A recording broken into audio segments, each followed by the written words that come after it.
हर किसी को कभी ना कभी प्यार होता ही है, और कहते हैं पहला प्यार भुलाए नहीं भूलता कोई।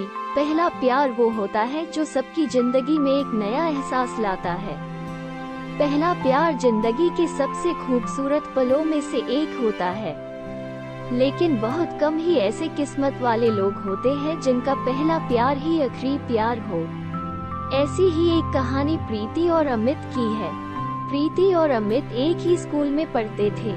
अमित 10वीं में था और प्रीति 9वीं में थी। वो दोनों एक दूसरे को पसंद करते थे, लेकिन कभी किसी की हिम्मत नहीं हुई एक दूसरे को ये बोलने की। उन दोनों की आंखों में एक दूसरे के लिए प्यार साफ दिखता था।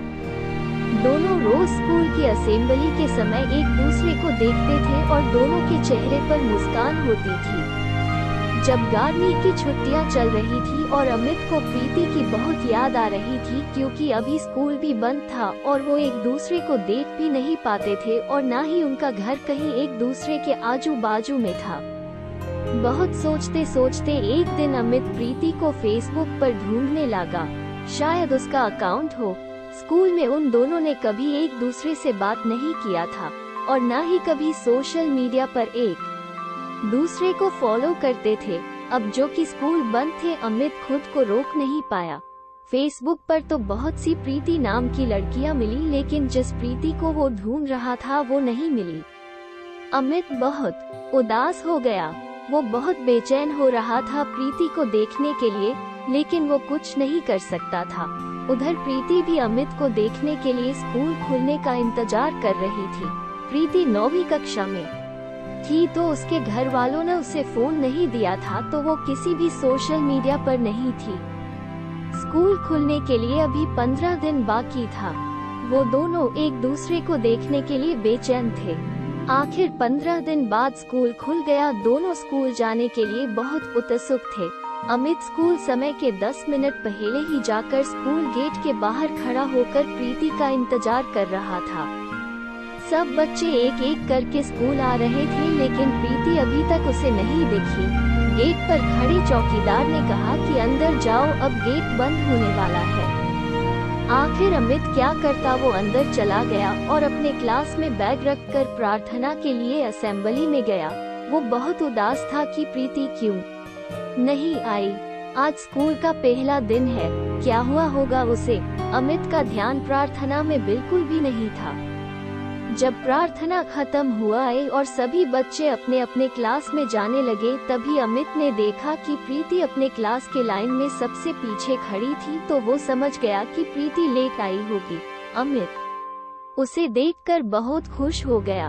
अमित उससे बात करना चाहता था। एक बार ऐसा हुआ कि अमित और प्रीति की नजर मिली। दोनों के चेहरे पर मुस्कुराहट थी। दोपहर में जब लंच टाइम हुआ तो अमित प्रीति से बात करने की कोशिश कर रहा था, इसी कारण उसने अपना टिफिन भी नहीं खाया था। वो प्रीति के क्लास के बाहर ही चक्कर लगा रहा था कि कब उसे मौका मिले प्रीति से बात करने का और वो उसे स्कूल के बाद रुकने के लिए बोल सके। तभी थोड़ी ही देर में प्रीति को क्लास से बाहर आते हुए देखा। वो अकेली थी। मौका देखते ही अमित ने प्रीति से कह दिया कि स्कूल के बाद थोड़ी देर के लिए स्कूल के बाहर जो बस स्टॉप है वहाँ रुकना प्लीज। प्रीति उसे देखकर बोली ठीक है और चली गई। दोनों अपने क्लास में चले गए। बस जल्दी से स्कूल का समय खत्म होने का दोनों इंतजार कर रहे थे। प्रीति के मन में बहुत से प्रश्न चल रहे थे। अमित क्या बोलेगा, मैं उससे क्या बात करूंगी। स्कूल का समय खत्म हुआ। सभी बच्चे अपने घर जाने के लिए निकल गए। प्रीति और अमित भी स्कूल से निकले और बस स्टॉप पर गए। प्रीति जब वहां पहुंची तो अमित पहले से ही वहां खड़ा था। प्रीति उसके पास गई और उसके बाजू में जाकर खड़ी हो गई। अमित का दिल बहुत जोर से धड़कने लगा था। फिर अमित ने हिम्मत जुटा कर पूछा, तुम फेसबुक पर हो। वो बोली, नहीं, मेरे पास फोन नहीं है। अमित ने पूछा, क्यों। तो प्रीति बोली, अभी मैं 9वीं क्लास में हूँ और मेरे घर पर अभी फोन चलाना मना है। अमित बोला, ठीक है। फिर दोनों के बीच थोड़ी शांति थी। फिर अमित ने पूछा, आज तुम लेट क्यों आई स्कूल। प्रीति बोली, मेरी बस छूट गई थी, मुझे देर हो गया। फिर प्रीति बोली, क्यों तुम मेरा इंतजार कर रहे थे? अमित थोड़ा मुस्कुरा कर बोला, हाँ। फिर अमित ने पूछा कि अभी तुम घर चली जाओगी तो अगर मुझे तुमसे बात करना हुआ तो कैसे बात करूँगा, तुम अपना नंबर दो ना। प्रीति बोली, क्या बात करना है तुम्हें? अमित बोला, ऐसी कोई बात नहीं है, लेकिन फिर भी अगर बात करने के लिए मन हुआ तो।